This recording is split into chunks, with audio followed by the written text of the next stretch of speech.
요한복음에 들어와서 그 예수님의 그 고별 설교를 이제 집중적으로 보려고 합니다. 예수님의 고별 설교는 그 예수님께서 그렇게 금요일 날 십자가에서 그렇게 달려 돌아가십니다.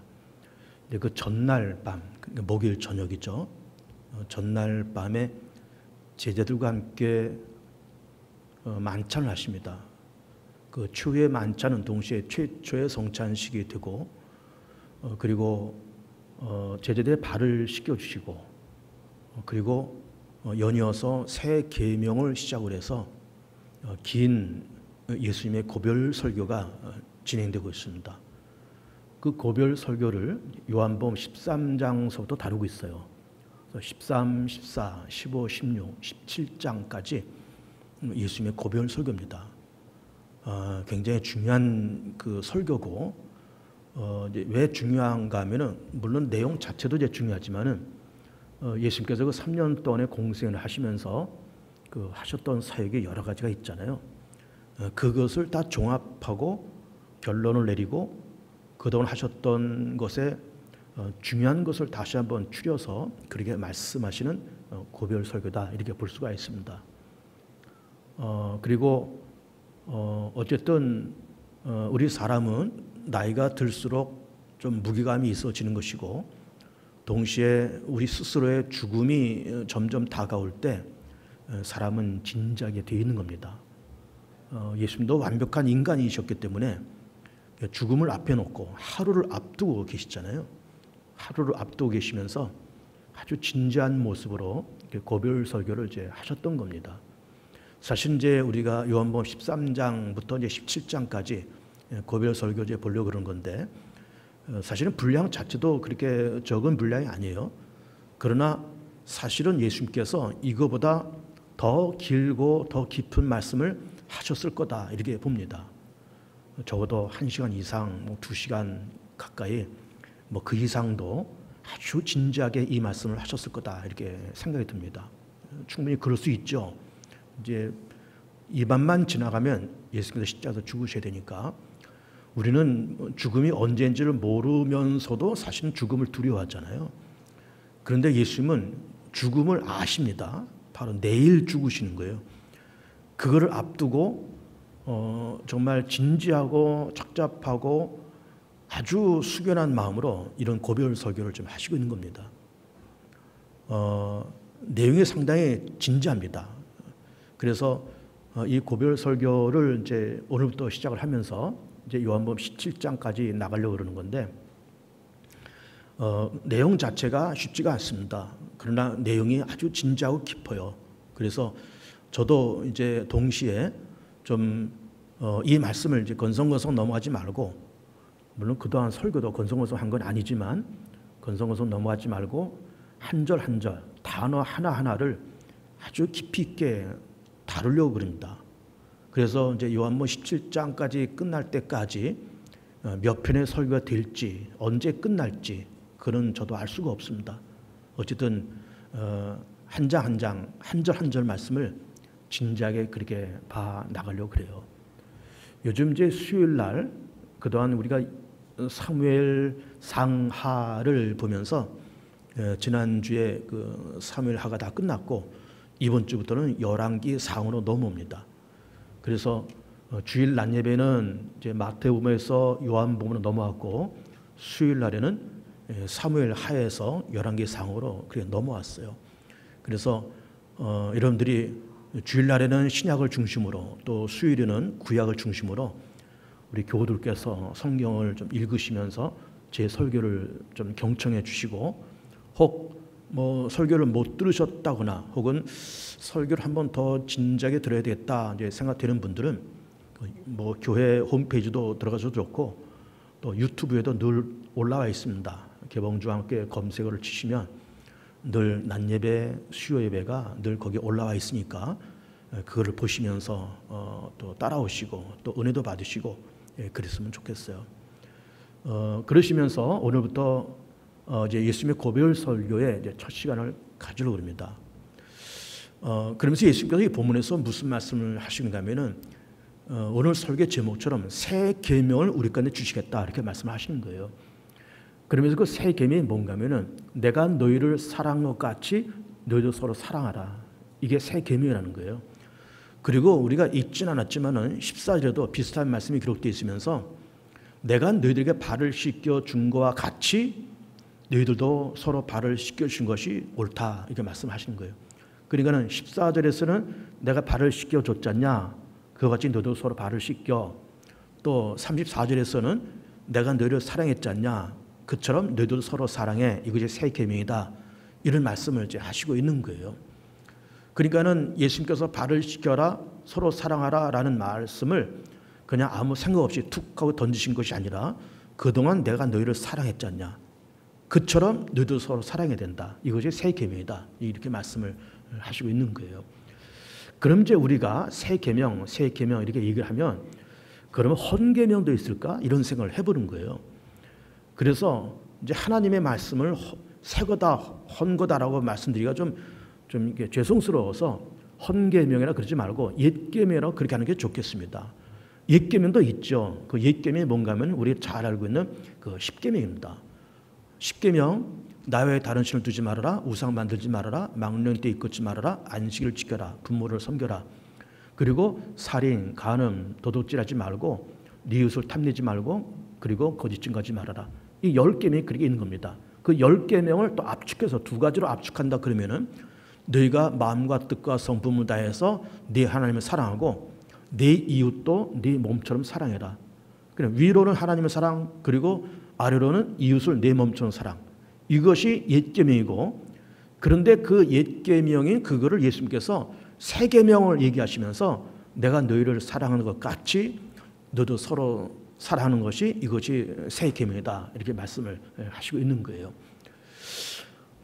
근데 우선은 여기서 중요한 것이 서로 사랑하라는 거잖아요. 서로 사랑이 새 계명이고 이것이 예수님의 고별 설교의 서론이에요. 서론을 꺼내고 있는 겁니다. 그래서 서로 사랑해라. 내가 너희를 사랑한 것 같이 서로 사랑해라. 그런 말씀을 하시고 있는 겁니다. 근데 우리가 이제 사랑이라 그러면은 이제 사랑 그러면은 우리가 늘 이제 어떤 것이 이제 연상되는가 하면은 남녀 간의 어떤 그런 감성적인 그런 사랑을 이제 우리가 생각을 할 수가 있어요. 뭐 보고 싶다, 뭐 애틋하다, 그립다, 뭐 만나고 싶다, 뭐 그런 어떤 통속적인 사랑을 우리가 늘 생각하는데, 근데 지금 여기서 예수님께서 이 새 계명이라 할 때 이 사랑은 그런 통속적인 사랑을 얘기하는 것이 아닙니다. 우선 결론부터 얘기한다 그러면은 예수님께서 말씀하시는 새 계명, 서로 사랑한다라 할 때 그 사랑은 서로를 인정해주고 서로를 세워주는 그 사랑, 이걸 얘기를 하는 겁니다. 서로를 인정한다, 서로 세워준다. 이것이 사랑의 중요한 본질과 또 그런 내용인 거예요. 예를 들면 그 예수님의 그 12 제자들은 우선 수제자 베드로부터 시작해서 예수님을 배신한 가룟 유다까지 이게 있습니다. 이게 12명의 제자들, 물론 이제 나중에 가룟 유다는 자결하고 그다음에 그 가룟 유다 대신에 마띠아가 들어오고 그리고 사도 바울이 또 합류하고 이제 그렇게 됐잖아요. 그래서 일단 그 제자들의 공동체는 10몇 명으로 출발을 하는 거예요. 근데 그 10몇 명의 그 제자들을 이렇게 가만히 보면은 모두가 다 각자가 개성이 뚜렷하고 그리고 또 어떤 색깔이나 자기 의견이나 그런 게 뚜렷한 그런 사람들로 이렇게 다 모여 있습니다. 비슷한 사람이 거의 없어요. 베드로는 베드로대로 아주 캐릭터가 뚜렷하고, 예, 캐릭터라는 말을 이제 늘 쓰잖아요. 그 성격을 얘기해요. 성격. 그 사람의 어떤 됨됨이 그런 걸 얘기하는 겁니다. 그 베드로는 베드로대로의 어떤 캐릭터가 분명하고 가룟 유다 분명하고 도마도 분명하고 다 그렇습니다. 그런데 그렇게 다양한 사람들이 생각이 다르고 어떤 자기 주장이 다르고 캐릭터가 다 달라요. 근데 예수님께서 그러면 왜 새 계명 서로 사랑이라는 주제를 끊어 계실까? 사실 우리 같으면은 자, 예수님께서 지금 하루만 지나가면은 십자가도 죽으시잖아요. 그리고 그 전날 밤에 이제 예수님께서 이런 그 새 계명 서로 사랑의 개념을 얘기하실 때 우리 같으면 예수님께서 그런 말씀을 해 주셨으면 좋을 것 같아요. 예를 들면 자, 내일은 내가 죽는다. 그러면 너희들이 그야말로 예루살렘과 온 유대와 사마리아 땅끝까지 이르러서 내 증인이 되지 않냐. 전도하고 교회 세우고 전도하고 교회 세우고 그런 일을 해야 되지 않냐. 그러면은 전도는 이렇게 해야 돼 하면서 전도지 한 장을 이렇게 인쇄해서 탁 주시면서 자, 전도는 이렇게 된다. 1번, 2번, 3번, 4번 이렇게 해야 돼. 너 교회를 개척해야 되지 않냐. 교회 개척의 노하우가 이런 게 있어야 돼. 그럼 교회 개척에 대한 노하우 1, 2, 3, 4번 이걸 A4 용지에 인쇄해서 하나씩 나누시면서 이렇게 전도해라. 이렇게 교회 개척해 라고 어떤 전도와 교회 개척의 노하우를 가르쳐 주셔야 될 것만 같아요. 그런데 그런 거는 말씀하지 않고 새 계명 서로 사랑하라는 말씀을 하시고 있는 겁니다. 왜 그럴까? 왜 그렇게 하셨을까? 자, 조금 전에 말씀드린 것처럼 이 12제자의 캐릭터가 너무나 다르고 너무나 분명하다고 했습니다. 베드로는 베드로대로 아주 성질이 급한 사람이잖아요. 말고의 귀를 자르고 뭐 때로는 예수님 모른다고 부인했다가 또 예수님께서 부활하셨다 그러니까는 뭐 배에서 물로 뛰어 내려가서 뭐 첨벙첨벙 와가지고 내가 주님을 사랑하는 걸 주님이 아십니다 그러고 아주 단순하고 성격이 급한 사람이에요. 거기다가 또 도마는 또 어때요? 도마는 또 의심이 많은 사람이에요. 예수님께서 부활하신 다음에 제자들을 몇 차례 찾아가셨잖아요. 근데 마침 그때마다 도마가 없었어요. 다른 제자들은 도마한테 야, 너 그때 왜 없었냐? 예수께서 오셨어. 부활하신 예수 우리가 만났어. 그러니까 이 의심하는 도마가 그걸 믿질 않아요. 그러면서 무슨 소리냐? 내가 그 예수님의 그 손에 못자국에다가 손을 넣어보고 옆구리에 창자국에다가 손을 넣어봐야 내가 믿겠다. 그러다가 어느 날 도마가 있을 때 예수께서 오셔요. 오시면서 그 도마에게 하시는 말씀이 네 손가락을 내밀어서 내 못자국에 내 창자국에 손가락을 넣어봐라. 그러면서 보고 믿는 자가 되지 말고 보지 않고 믿는 자가 복되다. 그런 말씀을 하신 겁니다. 그러니 베드로는 베드로대로 뭐 도마는 도마대로 가룟 유다는 가룟 유다대로 뭐 그 성격과 개성이 아주 독특한 사람들이에요. 그리고 대부분 그렇게 학식이 많은 사람들이 아닙니다. 그 12명의 공동체를 보면은 좀 공부 좀 했을 것 같다, 좀 가방끈이 좀 있는 것 같다라는 사람들이 두 사람이 보여요. 첫째가 가룟 유다죠. 그리고 어쨌든 셈이 밝으니까 그러니까 어쨌든 이 공동체의 재정을 이제 그렇게 맡겼을 것 아니에요. 가룟 유다가 그러는 사람이고 그리고 제자 가운데 마태가 있잖아요. 그 마태는 세리 출신입니다. 세무 공무원 출신이에요. 그래 아무래도 그래도 어쨌든 세무 공무원이니까 그래도 어쨌든 좀 배운 것도 있고. 사회적인 지위도 있고 그런 사람이었어요. 그리고 12명의 공동체 가운데서 저 세리 출신 마태 그리고 가룟 유다 요 정도 사람들 정도 공부도 좀 했고 세상 물정도 안다로 보는 것이고 나머지 사람들은 거의 공부한 것이 없고 그저 어부들 농사지은 사람들 그런 사람들이 모여서 12명이 그렇게 있는 겁니다. 뭐 배운 것이 있습니까? 그 사람들한테 무슨 인격, 교양, 상식 이런 것이 있겠습니까? 거의 없어요. 거칠기 짝이 없고 막 성질나면 칼을 휘둘러서 귀를 잘라내는 베드로 아닙니까? 이제 그런 사람들이니까 이거 뭐 중구난방 이거 뭐 어디서부터 시작해서 어디로 가야 될지 모르는 그야말로 어디로 튈지 모르는 그런 사람들인 거예요. 거기다가 이 사람들이 그렇게 3년 동안에 그렇게 예수님과 함께 공생을 살면서 서로 간에 누가 높으냐라고 서로 경쟁까지 하는 겁니다.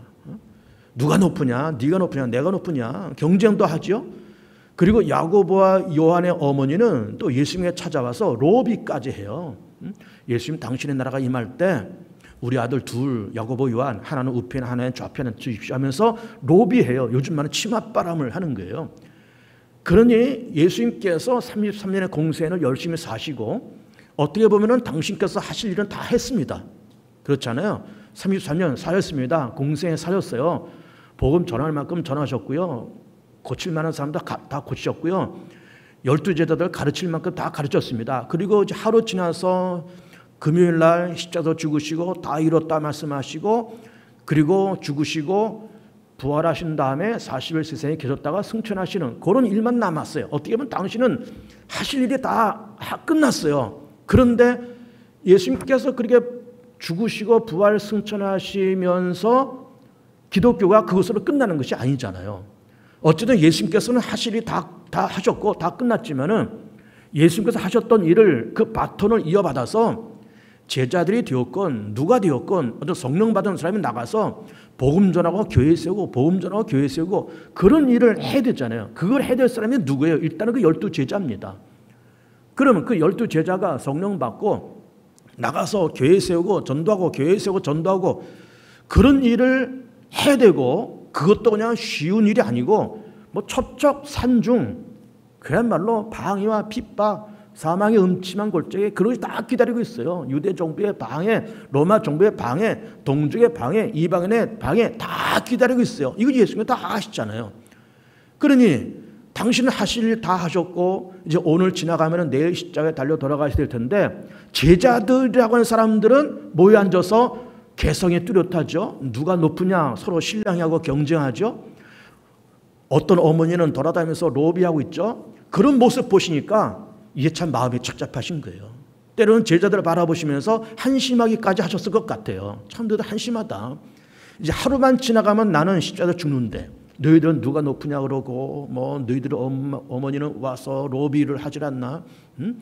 너 베드로 성질 급해서 칼을 휘두르면서 남의 종의 귀를 떨어뜨리질 않나?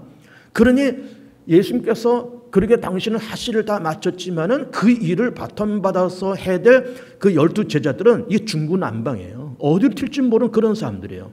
그래서 예수님께서는 내가 너희들을 사랑할 것 같이 너희들은 서로 사랑해라 라고 말씀하시면서 거기서 말씀하시는 그 사랑은 그 사람의 존재를 인정하고 그 사람을 세워주는 것이 사랑이었다는 거죠. 그래서 예수님께서 그러면은 내가 너희를 사랑하고 같이라고 할 때 그 같이란 말은 뭔가 하면은 내가 너희들을 베드로는 베드로대로 내가 세우고 인정해주고 도마는 도마대로 의심이 많은 제자였지만 세워주고 인정해주고 때로는 예수님께서 베드로에 대해서 아마 서운한 것이 많이 있었을 것 같아요. 그렇잖아요. 가야바 법정에서 예수님 모른다라고 3번씩 부인했죠. 저주까지 하면서 예수님 부인했습니다. 그리고 또 예수님께서 부활하시고 다 그런 다음에 빨리 예수님께서 그렇게 부활하셨으면 빨리 제자 공동체 모아서 베드로가 수제자잖아요. 그럼 모아서 12명 모아서 야 이제 우리 뭐 할래? 그래도 예수님께서 그렇게 하셨으니까 우리도 복음 전해야 되지 않아? 그 복음 전하고 그래야 될 거를 갈릴리 바다에서 고기를 잡고 있었던 거예요. 뭐 고기 잡는 것이 나쁘다는 말은 아니지만 그거 할 때가 아니거든요. 그러니까 예수님께서 그 수제자라고 말을 하는 그 베드로조차도 이게 바라보시면서 한심하셨을 수도 있겠다 생각을 하는 겁니다. 한심하고 때는 예수님도 서운한 마음이 있었을 것 같아요. 그래도 베드로가 수제자잖아요. 그러면서 내가 주님이 죽는데 너나 쫓아갈 것이고 뭐 내가 내 주님을 내가 내 부인하지 않고 다 따라하겠다고 그렇게 고백하고 또 한때는 주는 그리스도시요 살아계신 하나님의 아들입니다라고 막 고백도 했던 그 베드로. 근데 그 베드로가 3번씩 부인하잖아요. 모른다 저주까지 해가면서 부인하잖아요. 그런 베드로를 이렇게 예수님께서 바라보시면서 참 서운하기도 하고 안타깝기도 하고 그러셨을 것 같아요. 그런데 그렇게 부활하시면서 갈릴리 바다에서 그 베드로를 만나 주시면서 나 참 너 서운했다. 너 그럴 수 있니? 내가 너를 그래도 수제자로 세우고 다 그랬는데 너 한때는 나를 살아계신 하나님의 아들이다 그리스도 고백까지 했는데 너 나를 이렇게 3번씩 부인해? 나 참 서운하다 라고 말씀하실 것 같은데 그런 서운한 말씀을 안 하세요. 그러시면서 떡 구워서 생선 구워서 먹어. 조반 먹어. 너 나 사랑하느냐? 사랑합니다. 내가 주님을 사랑하면 주님께서 아십니다. 그래 내 양을 먹여라. 그러시면서 그렇게 변덕스럽고 단순한 베드로조차도 예수님께서 그들 용서하시고 인정하시고 세워주시는 거예요. 도마도 세우시고 다 세우십니다. 그들 인정하고 그들 다 세워주셨어요. 그래서 12명의 공동체가 흐트러지지 않고 그 공동체가 70명, 120명 그리고 허다한 무리 이렇게 점점 커지면서 그들이 나가서 예루살렘 온 유대 사마리아 땅끝까지 가서 복음을 전하는 그런 사역을 이 12명의 공동체가 그렇게 했던 겁니다. 그러니까 예수님께서 당신은 하실 일 다 했다 그랬습니다. 그래서는 훌러덩 가버리시면은 이 제자들이 서로 뭐 니 잘났다 나 잘났다 그러는 이 제자들이 네가 높으냐 내가 높으냐 그런 제자들이 거기다가 서로 이게 성격이 다른 이 사람들이 중구난방 복음은 전하는 거는 고사하고 전도하는 거는 고사하고 교회를 세우는 거는 고사하고 저희들끼리 뭐 네 잘나냐 내 잘나냐 싸우다가 그냥 이것이 이 공동체가 와야 될 것 같아요. 그래서 예수님께서 뭐 전도는 이렇게 해라, 개척은 이렇게 해라 말씀하시기 전에 서로 사랑해야 된다. 내가 너를 사랑했지 않냐? 베드로, 내가 너를 그래 투박한 너를 그래도 인정하고 세워줬지 않냐? 도마, 내가 너를 인정하고 사랑해줬지 않냐? 세워줬지 않냐? 마태, 내가 너를 인정하고 세워줬지 않냐? 그처럼 너희들도 서로 사랑해라. 어떻게? 서로를 인정하고 서로를 세워줘. 그렇게 말씀하셨던 겁니다. 의심 많은 도마, 예수님을 만나줘서 서운하다. 너 꼭 봐야만 믿겠냐? 그렇게 말씀하지 않으시고 보지 않고 믿는 자가 복돼. 그러면서 그 의심 많은 도마도 인정해 주시고 세워주셨어요. 그러니까 도마가 감동받아서 성령 받고 나서 도마가 어디 가서 복음 전했지 합니까? 인도에 가서 복음을 전했어요. 지금 인도에 가면은 그 쳄나이 그전에 그걸 마드라스라고 해야 되고 지금 쳄나이라 그래요. 거기 이제 한국 기업들이 많습니다. 뭐 삼성자동차도 거기 있고 삼성도 거기 있고 현대자동차도 거기 있고 다 그렇습니다. 그 쳄나이에 가면은 도마 기념교가 있고 그 도마 기념교에 도마의 손가락이 아직도 보관이 되어 있습니다. 2000년 된 도마의 손가락이.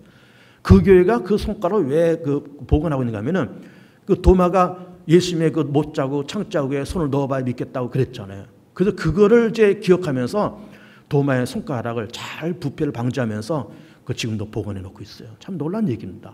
그러니 예수님의 도마를 만나서 야 도마 너 참 서운하다. 내가 너를 얼마큼 사랑했는데 너 나를 그렇게 꼭 봐야만 믿겠다고 그러냐? 하면서 그걸 무시했다 그러면은 도마 상처 입고 아 내가 내가 이렇게 어렵게 복음 전해야 돼 하면서 이렇게 뛰쳐나갔을 것 같은데 예수님은 그래도 그를 용서하시고 인정해 주시고 세워 주심을 통해서 은혜 받고 성령 받아서 인도에 가서 그래 복음을 전했던 거예요. 그처럼 내가 너희들을 용서하고 너희들을 인정해 주고 그리고 세워 주는 것처럼 너희들도 서로를 인정하고 서로를 세워줘라.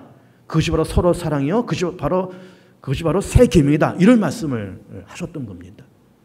그러니까 오늘 말씀하는 이 예수님의 그 고별 설교의 첫 제목 새 계명은 서로 사랑인데 그 서로 사랑은 남녀간에 무슨 보고 싶다 그립다 그런 통속적인 사랑이 아니라 서로의 입장을 인정하고 그를 세워주는 이것이 서로 사랑이고 이것이 첫 계명이고 이거 새 계명이었다라고 하는 겁니다. 우리가 살아가는 공동체는 가정도 안에 공동체고 교회도 공동체고 나라의 민족도 공동체입니다. 공동체 안에는 별별 사람들이 다 있는 거예요. 뭐 예를 들어서 가정도 그렇지 않습니까? 가정도 뭐 남녀가 만나서 부부가 돼서 가정을 꾸려서 자식 낳고 그렇게 살아가요. 그러면은 남녀가 결혼을 할 때는 보통 한 30살 뭐 이렇게 돼서 결혼들을 하는 겁니다. 그러면 말이 30살이지 여자는 여자대로 남자는 남자대로 서로 다른 문화권에서 30년을 이렇게 큰 거예요. 다른 문화권에서 다른 가풍 속에서 다 그렇게 큰 겁니다. 서로의 가치관이 틀려요. 서로의 문화가 다릅니다. 그 다른 사람들이 만나서 어쨌든 뭐 좋네 어쩌네 해서 만나서 결혼들을 하는 거예요. 그러니 30년 동안에 다른 문화권에서 살던 사람들이 생각과 가치관이 이게 비슷할까? 전혀 비슷하지 않습니다. 달라도 너무 달라요. 그럼 그렇게 다르면은 찢고 가르고 그렇게 될까요? 그럴지라도 그 사람의 입장을 인정하고 세워주고 여자는 남자의 그 입장을 인정해주고 세워주는 그것이 사랑이라는 거예요. 뭐 여보 당신 해가면서 뭐 맛있는 거 사주고 뭐 꽃 사주고 그런 것이 그런 통속적인 사랑이 아닌 물론 그렇게도 하십시오. 하지만 그러나 서로를 인정해주고 서로를 세워가는 것이 이게 진짜 사랑이요. 그것이 바로 서로 사랑이요. 그것이 바로 새 계명이다라고 하는 겁니다. 인정해주고 세워주는 거예요. 여러분 우리나라가 지금 이제 우리나라의 이 남한의 면적이 10만 평방킬로미터입니다. 그리고 우리나라가 인구가 5천만이에요. 5천만 가운데 외국인이 200만 명 이상이 들어와 있다는 거예요. 거의 300만 명 가까이 외국인이 들어와 있다는 거예요. 그럼 300만 명 되는 그 외국인들이 그분들이 들어와서 뭐 고급 직종에서 일하는 분도 있겠지만 대부분 우리나라에서 그 저급한 3D 업종에서 대부분 일들을 합니다. 우리 이거 다 경험하는 거잖아요. 식당 가서 서빙하는 아줌마들 대부분 외국인들의 조선족 중국인들 그런 분들입니다. 병원의 간병인들 대부분 조선족들 중국인들이에요. 건설 현장에 이른바 노가다라는 말은 건설 현장에 그 인부들 7, 80%가 중국인 아니면 조선족들입니다. 그리고 어촌에 배 타는 선원들 대부분 중국인들이고 외국인들이에요. 그런 분들이 2, 300만 명이 우리나라에 들어와 있습니다. 그러면 우리는 이제 그런 분들을 이렇게 보면서 아유, 저 가난한 나라에서 온 저런 사람들 괜히 들어가지고 우리나라 괜히 어지럽히는 저 사람들 그렇게 생각하면 안 돼요. 어쨌든 대한민국의 안녕과 평화를 깨지 않는 사람이라 그러면은 그런 단체라 그러면은 그들의 존재를 인정해주고 그들을 세워줘야 됩니다.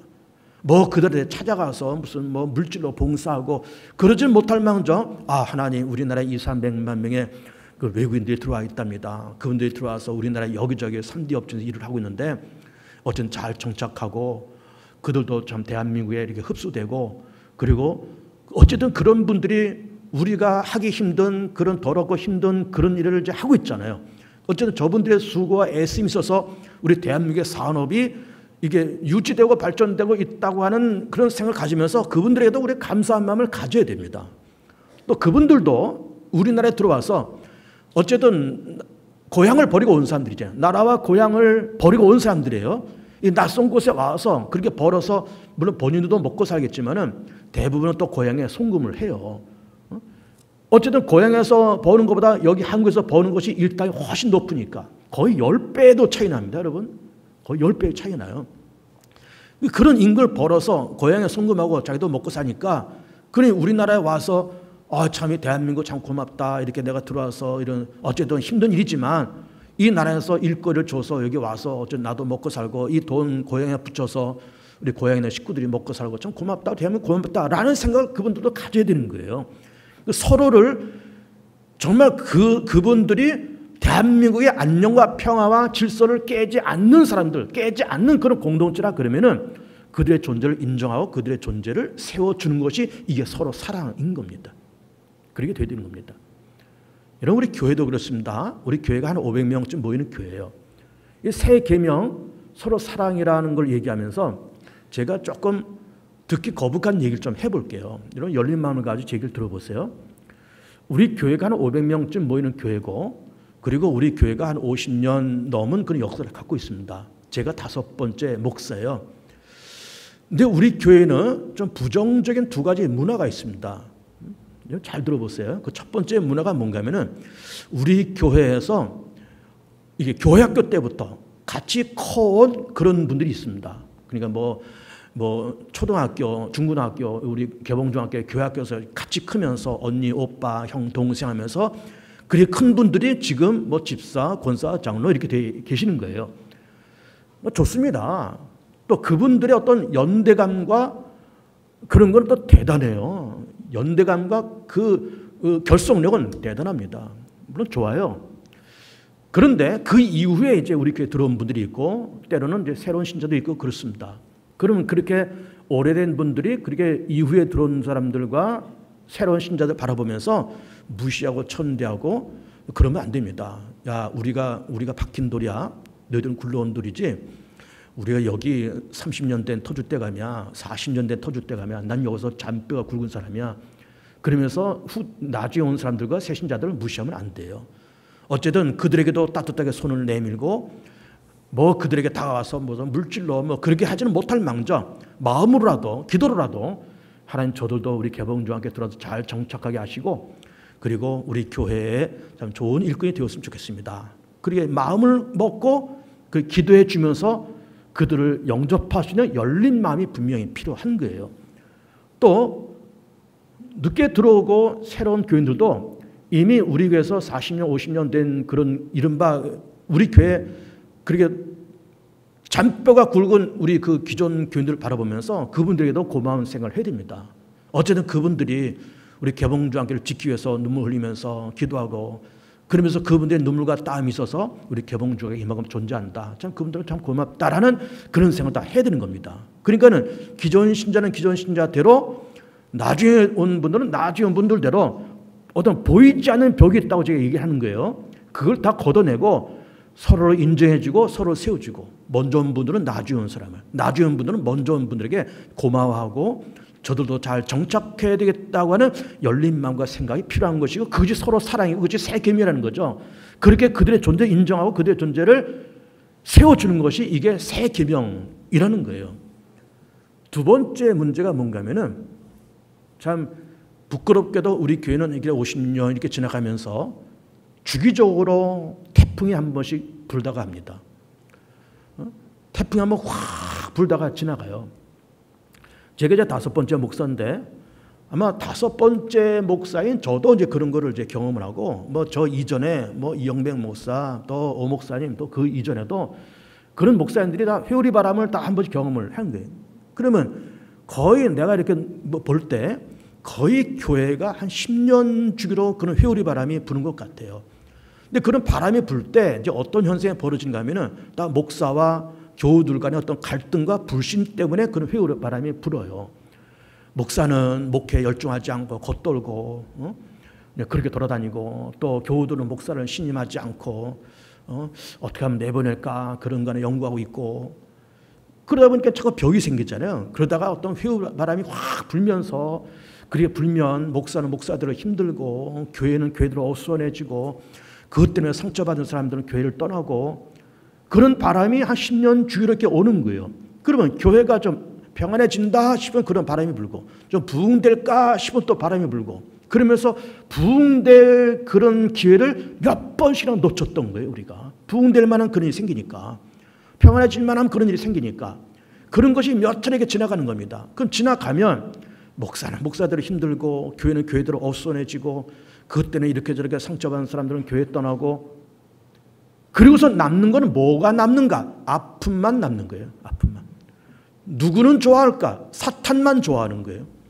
그렇게 아픔만 남고 사탄만 좋아하는 그런 회오리 바람이 10년 주기로 우리 개봉주한교를 휩쓸고 지나갔습니다. 참 미안하지만 저도 우리 개봉주한교를 떠날 날이 몇 년 안 남았지만은 그런 회오리 바람이 5대 목사인 박정원 목사를 끝으로 해서 더 이상 일어나지 않기를 바라요. 절대 일어나지 않기를 바랍니다.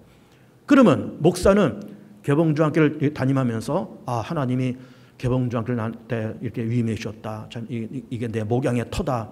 그러면서 열과 정성을 다해서 기도하고 말씀 준비하고 열심히 목회하고 교우들은 담임 목사를 보면서 잘났든 못났든 뭐 목회를 뭐 번듯하게 하든 점잖게 하든 어쨌든 저분이 우리 교회 담임 목사님이셔. 어제 은퇴할 때까지 잘 계셔야지. 그러면서 협력하시고 그러면은 교회는 평안한 거예요.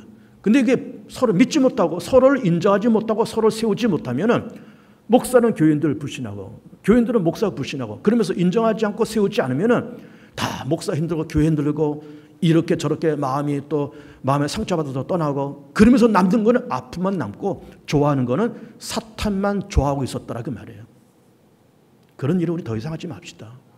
예수님이 그것이 우려되는 거예요. 예수님께서 이게 마지막 설교하시면서 전도의 노하우를 가르쳐 주셨으면 좋을 것 같아요. 야 교회 개척해. 교회 개척 이렇게 하는 거다. 1번 2번 3번 4번 A4 용지에 딱 인쇄해가지고 쫙 나눠주면서 알았어? 전도 이렇게 하는 거야? 도입부, 전개부, 결론 이렇게 하는 거야?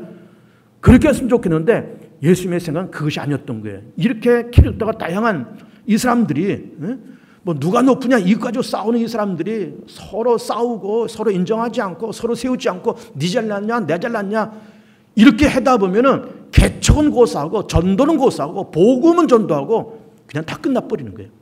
그것이 예수께서 우려가 돼서 이건 안 되겠다. 그것도 그거지만은 먼저 너희들이 서로 캐릭터가 다르지만 서로를 인정하고 서로를 세워주는 것이 중요해. 이게 새 계명이다. 내가 너희들을 그렇게 사랑했지 않냐. 베드로 내가 너를 그런 식으로 사랑했지 않냐. 도마 내가 너를 그런 식으로 사랑했지. 그러니 너희들 서로 인정해주고 세워줘. 이 말씀을 하셨던 겁니다. 세상에는 잘난 사람 못난 사람 다 있습니다. 세상에는 잘난 사람이 있는 것이 아니에요. 세상에는 공부한 사람 못 배운 사람 다 있습니다. 그럼 우리는 좋은 사람과 공부하는 사람들만 이 세상에 있으면 행복한 세상이 될 것 같아요. 그런 세상에는 별별 사람이 다 있습니다. 그렇지만 그렇게 잘난 사람은 잘난 사람대로 못난 사람은 인정해주고 세워주고 못난 사람은 잘난 사람은 인정해주고 세워줄 때 그게 사회인 거예요. 그것이 서로 사랑이고 그것이 새 계명이라는 거죠. 여러분 우리가 오른손 왼손이 있어요. 대체로 오른손잡이잖아요. 오른손 가지고 대부분 일을 합니다. 글씨 쓸 때. 뭐 주부들이 이제 도마 칼질을 할 때 다 오른손 써요. 왼손은 오른손보다 힘이 약하고요. 좀 덜 쓰임 받습니다. 그래서 오른손이 왼손을 바라보면서 무시하는 거예요. 왼손. 넌 진짜 뭐 하냐, 너는. 너는 그냥 액세서리로 거리에 붙어 있냐? 넌 놀고 먹는 거냐? 그러면서 이 오른손이 왼손을 잘라버렸다고 쳐보세요. 미워서. 너 그냥 놀고 먹는 게 미우니까. 사실 놀고 먹는 것이 아닌데 놀고 먹는 게 미워서 이걸 잘라버렸다고 쳐보세요. 그 오른손 하나만 남으면 행복할 것 같죠? 지도 힘들어. 왜 지도 힘드냐? 이런 주부들이 집에서 설거지 하잖아요. 설거지 할 때 오늘 당장 점심이나 저녁 설거지 하실 때 오른손 하나만 가지고 설거지를 한번 해보세요. 설거지가 됩니까?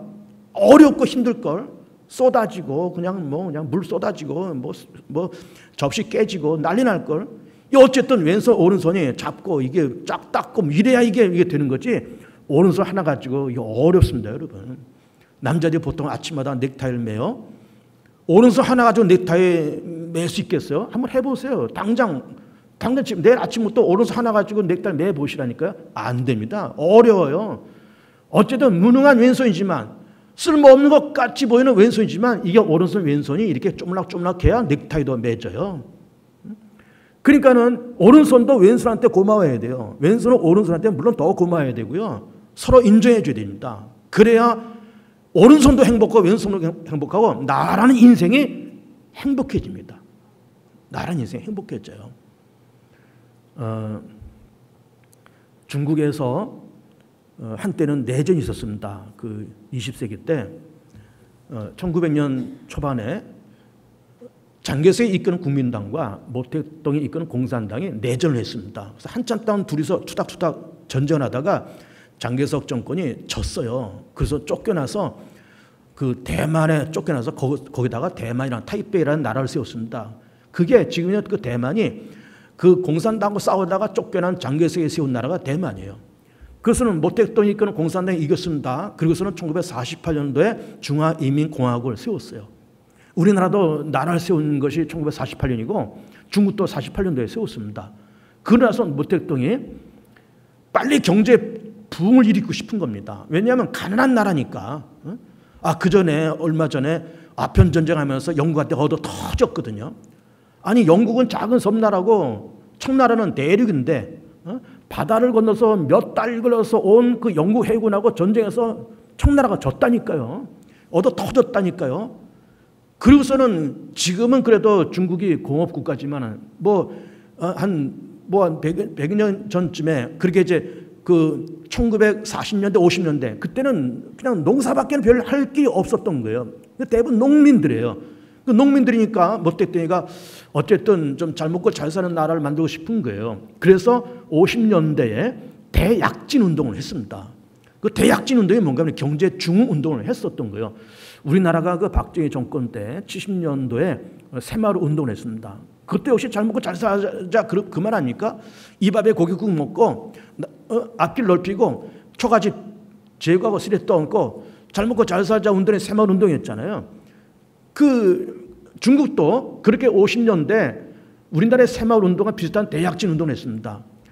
대약진 운동하면서 모택동이가 가만히 생각해 보는 거예요. 우리나라가 농업국가인데 이게 사람이 먹어야 될 식량을 참새들이 와서 야금야금 다 짜먹는 거예요. 그 참새들이 미웠어요. 그래서 이 모택동이가 중국 국민들한테 참새 다 잡아 하고 명령을 내렸습니다. 그러니까 이 중국이 이제 일사불란한 그 독재 국가잖아요. 그러니까 당 수령이 그래 말하니까 일사불란하게 중국 국민들이 10억이 넘는 중국 국민들이 다 몇 년 동안에 참새를 잡는데 참새 씨를 말리듯이 다 잡았습니다. 잡는 건 성공했어요. 그런데요, 참새가 없어진 다음에 그 다음에 어떤 일이 발생되는가 하면은 메뚜기가 창궐해가지고 참새 이상으로 농작물을 피해를 줬다는 거예요. 그래가지고 메뚜기가 창궐해. 메뚜기 한번 지나가면은 수십억 마리가 지나갑니다, 여러분. 수십억 마리가. 한번 지나가면은 남는 게 없어요. 참새 잡으면 잘 될 것 같았는데 그 다음에 메뚜기가 창궐해가지고 참새로 인한 피해보다 더 큰 피해를 입어가지고 그때 50년대에 대약진 운동하면서 중국에서 식량 부족이 생겨가지고 수천만 명이 굶어 죽었습니다. 수천만 명이. 대약진 운동을 경제 부흥을 한다는 명목으로 수천만 명이 죽었어요. 왜?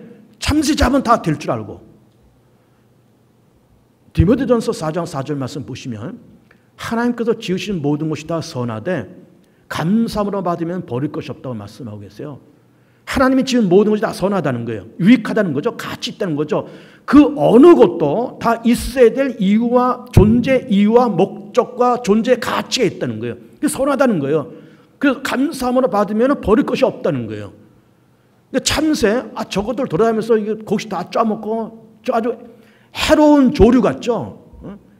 해로운 조류다. 저거 없애라. 없앴더니 메뚜기가 창궐해가지고 수천만 명이 죽었다니까요. 그러니까 참새도 저거 그냥 곡식이나 짜먹고 여기저기 돌아다니면서 똥이나 싸고 저것들 다 잡아.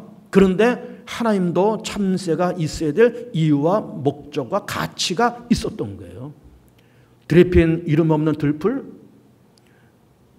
있어야 될 이유와 존재와 목적과 가치가 있어요. 여러분, 우리가 대체로 예쁜 꽃이다, 좀 아름다운 꽃이다 그러면 보통 장미들 얘기해요. 장미 물론 예쁘죠. 그런데 그 예쁜 장미가 세상에는 예쁜 장미밖에 없다고 쳐보세요. 그러면요 살벌해집니다. 장미꽃 물론 예쁜 장미지만은 장미꽃 듬성듬성에 그 흔한 진달래도 있고 아카시아 꽃도 있고 채송화도 있어야 되고 코스모스도 있어야 되고 그리고 호박꽃도 있어야 되고 그렇게 이렇게 저렇게 구색이 있어야 장미꽃도 예뻐 보이고 아카시아, 채송화, 코스모스도 다 이뻐 보이지 장미가 이쁘다고 온 세상에 장미만 있다면요 세상은 살벌해져요. 건조해집니다. 그러니 하나님께서 지으신 모든 것이 다 선하다는 거예요. 감사함을 받으면 버릴 것이 없다는 거예요. 그러니 그 있어야 될 이유와 존재, 목적과 가치가 있다는 거예요. 그래서 그의 존재를 인정해주고 그의 존재를 세워주라는 거예요. 이것이 새 계명이고 이것이 서로 사랑이라는 거죠. 여러분 이제 과일이 열리려 그러면은 암꽃과 숫꽃이 이렇게 수분이 돼야 됩니다. 그렇죠? 그 수분을 하는 것을 누가 하는가 하면은 벌과 나비들이 해요. 그런데요, 우리가 흔히 해충이다 생각하는 파리, 모기, 나방 이런 것들도 수분을 한다는 사실 아십니까, 여러분? 우리는 파리, 모기 귀찮은 존재들이에요. 나방 징그럽습니다. 그런데 그것들도 수분을 하는데 기여하고 있다는 거예요. 그러면서 우리는 나쁜 거다, 해롭다라고 생각하는 그것들도 하나님께서 만드신 자연과 생태계가 만들어지고 운영되는데 중요한 고리 역할을 그것들이 하고 있는 거예요. 그것들이 멸종되면 아까 참새가 없어지면 메뚜기가 창궐하면서 생태계가 파괴되듯이 그것들이 없어지면 생태계 고리가 끊어지면서 어렵고 힘든 일이 생기는 겁니다.